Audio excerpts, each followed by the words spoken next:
Ela é pedagoga, trabalha em 2 projetos sociais e também escritora, lançando o seu livro aqui no programa Desafios, Onde Estão os Homens?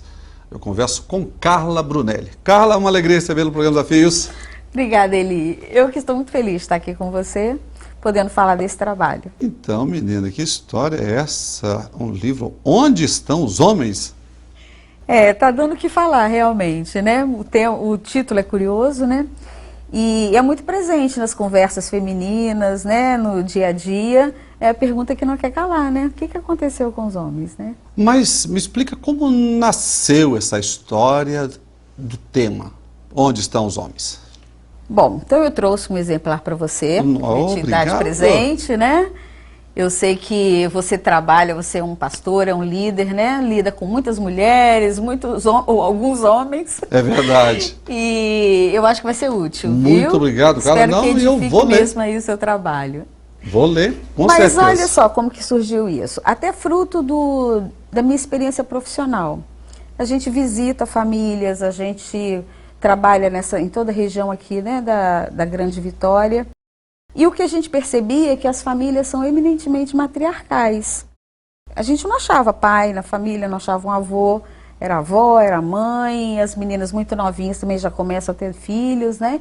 Então a gente começa a pensar, onde é que estão esses homens, né? Deixaram, abandonaram a casa, alguns estão presos, morreram precocemente. Então, através da própria experiência nos trabalhos sociais, sim, você percebeu a ausência masculina. E quando a gente traz isso para a conversa, no ambiente técnico, no ambiente de trabalho, a gente percebe também que os nossos relacionamentos, todos nós temos amigas, parentes que também estão sozinhas, são mulheres que mantêm a casa, que trabalha fora, trabalha em casa, cuida dos filhos, né? Estão sozinhas. Então, independente de classe social, tá? Deixa bem claro isso, há uma predominância realmente de atuação, de presença feminina. Então, já que você fez a pergunta, onde estão os homens, você sabe onde eles estão? Essa é a grande pegadinha, né? Porque as pessoas querem o telefone, endereço. E eu não tenho como fazer isso. Bom, mas aí eu parti para pesquisar, né? Sim. Então a gente foi para o IBGE, a gente foi para pesquisa. E a má notícia é que realmente, numericamente, nós somos mais. As mulheres, tem mais mulheres do que homens. Só no Sudeste a gente acha que é 4 milhões a mais de mulheres do que homens. Mas você sabe que a Bíblia diz, Carlos, sei que o seu livro aqui não está escrito aqui, mas lá na Bíblia, no capítulo 4 de Isaías, diz que terão 4 para cada um. Ué, então já está acontecendo. Chegamos lá, né? E aí fui pesquisando, então dados mesmo, né, da Polícia Civil, de pesquisa, então a gente chega a esses números, tem esses dados lá. Mas fora isso também parece que a posição talvez das mulheres fez com que os homens se encolhessem um pouco, né? Porque com toda o movimento feminista mesmo, a própria independência da mulher no trabalho, profissionalmente, e nós, né, com todo respeito, mas nós somos capazes de fazer um monte de coisa ao mesmo tempo. Então isso talvez tenha provocado uma acomodação dos homens. É o que a gente fica questionando, você está né? dizendo que mesmo os homens que estão aí, inclusive estão nos assistindo agora, sim, se não vigiarem, eles podem permitir que a mulher ocupe o lugar dele. Porque a gente percebe até nas famílias onde tem a figura masculina, tem o pai. Mas às vezes a mãe a figura dela é tão forte que ela vai apagando, vai ofuscando. Sabe aquela coisa de, vamos fazer isso, depois a gente fala pro seu pai, vamos resolver aqui e tal. Então é como que se ela vai excluindo. Esse é um cuidado que a mulher tem que ter. Ela vai tomando a frente, vai fazendo, depois a gente fala para ele, ela tem dinheiro para bancar mesmo que o filho quer e tal. Então é um cuidado, né? Então você está dizendo que a mulher ela pode contribuir então para que esse quadro, sim, também não se instale, é isso? Né? Eu acho que a gente pode trabalhar tanto como contra, que é o que a gente está vendo hoje, mas o objetivo do livro é essa conversa, e o livro todo é uma conversa, da gente tentar retomar o nosso lugar, o lugar de cada um, vamos dizer assim, né? Responsabilidades, dividir tarefas, porque não pode... E despertar os homens também para não serem omissos. Omissos, é o que a gente tem visto, ou acomodados, né? É verdade? É fácil, é bom também, né? Ter alguém que faz tudo, que toma a frente. Não, e é fato, com a globalização lá atrás que aconteceu, na verdade, isso aconteceu Na nossa geração, inclusive, né, os meus pais me ensinaram que eu tinha que trabalhar. Então, e as mulheres ficaram em casa. E elas ficaram o quê? Estudando. E os homens foram trabalhar. E com isso acabou o quê? Com a globalização veio a necessidade de mão de obra especializada, técnica. Quem que se preparou nessa história? As mulheres. E, naturalmente, hoje tem muitas mulheres que elas ganham mais do que os homens. Em muitos casos. Na verdade, acabam, sim, esses homens, às vezes se sentem até intimidados por causa dessa posição superior da mulher, também que acontece. Mas é tão peculiar também o limite aí entre um e outro, os papéis, porque aí a mulher também foi trabalhar. Só que quando ela está em casa, a sobrecarga da família, da casa, fica com ela. O que não é justo, né? Então, o normal seria, então, os dois dividirem as tarefas de casa, os dois dividirem o cuidado com os filhos.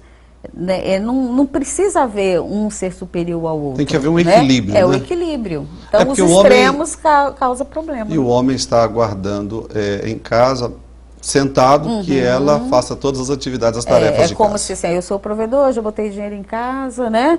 E a minha tarefa acabou. Mas ela, às vezes, também coloca e ela ainda fica com a sobrecarga da família, né? Como escritora e diante de tantos dados que você conseguiu, qual a sua palavra como escritora para os homens que estão nos assistindo? Eu acho que é hora do homem repensar o que ele abriu mão, né? Durante esse tempo todo. Ele encontrar o seu lugar em casa, encontrar o seu lugar na sociedade e partir para um relacionamento de cooperação. O ideal seria isso, não de competição, porque às vezes quando os dois são bons profissionais existe a competição, né? E num ambiente familiar isso não pode existir, tem que existir a cooperação. Então a gente trabalha, cada um tem a sua tarefa, todo mundo traz dinheiro para casa, mas todo mundo é corresponsável pela educação dos filhos. E isso é muito comum a gente ver que a reunião de escola, quem que vai? Você vai, pai? Provavelmente quem vai na maioria das reuniões é a esposa, né? Até a própria educação religiosa cristã, né? Que é a mãe que leva, a mãe que se preocupa em fazer, ali, ler a Bíblia com a criança. Então, assim, os homens precisam retomar o papel ali de sacerdote da casa, precisam comparecer, de liderança. Né? Precisam comparecer. Estou aqui, né?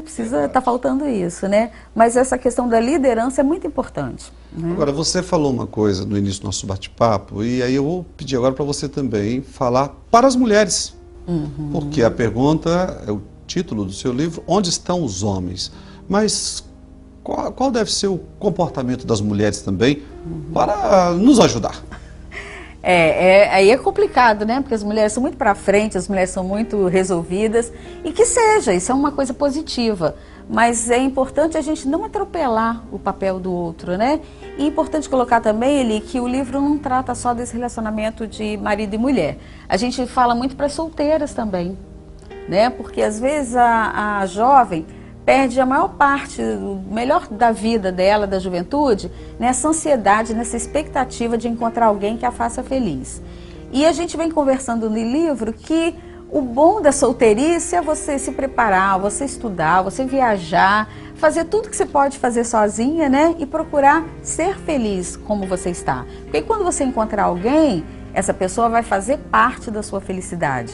Você não depende dela para ser feliz. Sabe, isso é uma coisa que as solteiras precisam parar um pouquinho, acalmar, sabe, não ficar naquela expectativa, todo mundo já casou, eu não casei ainda. Sem ansiedade, a gente né? trabalha com as solteiras também no livro. Bacana, tá? Legal isso. E se tratando de casamento, é uma coisa muito séria, então essa palavra para os solteiros, solteiras, é fundamental essa orientação. Né? Ô Carla, eu quero agradecer por você ter atendido o nosso convite. Confesso que quando eu recebi o convite para o lançamento, eu fiquei muito feliz com o tema do livro. Já te conhecia, mas agora trazendo esse conteúdo, que eu tenho certeza será uma grande ferramenta para toda a família. Espero. Não é isso? Essa expectativa. Que Deus te abençoe, parabéns. Conte sempre conosco no programa Desafios. Obrigada, eu que agradeço, né, essa oportunidade de estar mostrando esse trabalho. E eu sei que o seu programa tem essa visibilidade, tem esse alcance, né? E que as pessoas procurem realmente, né, pensar cada um na sua posição e não jogar a responsabilidade da sua felicidade, a expectativa na vida de outra pessoa, né? Essa é uma do conteúdo do livro. Amém. Deus te abençoe. Obrigada, Eli. Para você que está em casa, hoje eu conversei com a pedagoga e também a escritora Carla Brunelli. Onde estão os homens? Mas vimos aqui como você, mulher, também pode ajudar muito a resgatar esse valor que vem se perdendo, muitas vezes a omissão, ou se sentem acuados. Penso que é uma boa pesquisa, uma boa pergunta, e através da conscientização, da sobriedade, da lucidez e com a ajuda do Pai, nós temos condições de sermos mais felizes. Desafios, volta já.